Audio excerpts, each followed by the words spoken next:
ये कहानी एक मासूम चूहे और मेंढक की है। तालाब के किनारे एक नटखट चूहा इधर उधर घूम रहा था। उसकी छोटी छोटी आंखें चमक रही थी, मानो वह कुछ नया खोज रहा हो। तभी पानी में से एक मेंढक बाहर निकला और चूहे को देखकर मुस्कुराया। मेंढक ने चालाकी से पूछा, अरे भाई, तुम यहाँ क्या कर रहे हो? चूहा बोला, बस घूम रहा हूँ, मुझे नई जगहें देखने का बहुत शौक है। मेंढक ने मन ही मन सोचा, इस भोले चूहे के साथ थोड़ा मस्ती किया जाए, और वह मुस्कुराते हुए बोला, अगर नई जगहें देखनी है तो मेरे साथ तालाब की गहराइयों में चलो। वहाँ ऐसी चीजें हैं जो तुमने कभी नहीं देखी होगी। चूहा थोड़ा संकोच करते हुए बोला, पर मैं तो तैर नहीं सकता। मेंढक ने हंसते हुए कहा, चिंता मत करो, मैं हूं ना। हम अपनी टांगे एक घास से बांध लेते हैं, इस तरह तुम डूबोगे नहीं और मेरे साथ तालाब की सैर कर पाओगे। चूहा नादान था, उसे मेंढक की बातों पर भरोसा हो गया। मेंढक ने अपनी टांग को चूहे की टांग से कसकर बांध दिया और फिर छलांग लगाकर उसे तालाब में ले गया। जैसे ही चूहा पानी में उतरा, उसे डर महसूस हुआ, लेकिन तभी मेंढक ने अपनी असली चाल चली। उसने चूहे को गहरे पानी में खींचना शुरू कर दिया।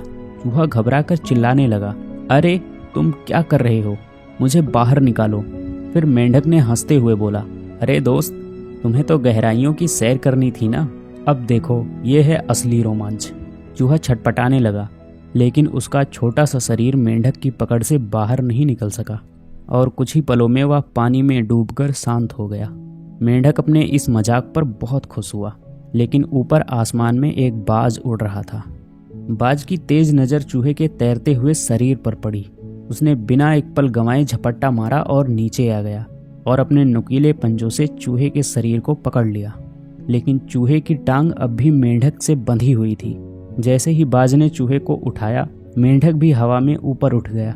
मेंढक घबरा कर चिल्लाया, अरे ये क्या हो रहा है? मुझे छोड़ो, मैं उड़ नहीं सकता।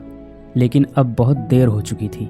बाज ने दोनों को अपने पंजों में दबाया और दूर पेड़ की एक डाल पर बैठकर अपने भोजन का आनंद लेने लगा। इस कहानी से हमें यह सीख मिलती है कि जो दूसरों के लिए गड्ढा खोदते हैं, वे खुद उसमें गिर जाते हैं। धोखा देना जितना आसान लगता है, उसका अंजाम उतना ही भयानक होता है। इसलिए कभी किसी को धोखा नहीं देना चाहिए। दोस्तों, अगर ये कहानी आपको अच्छी लगी हो तो आप नीचे सब्सक्राइब बटन पर क्लिक करके हमारी फैमिली का हिस्सा बन सकते हो।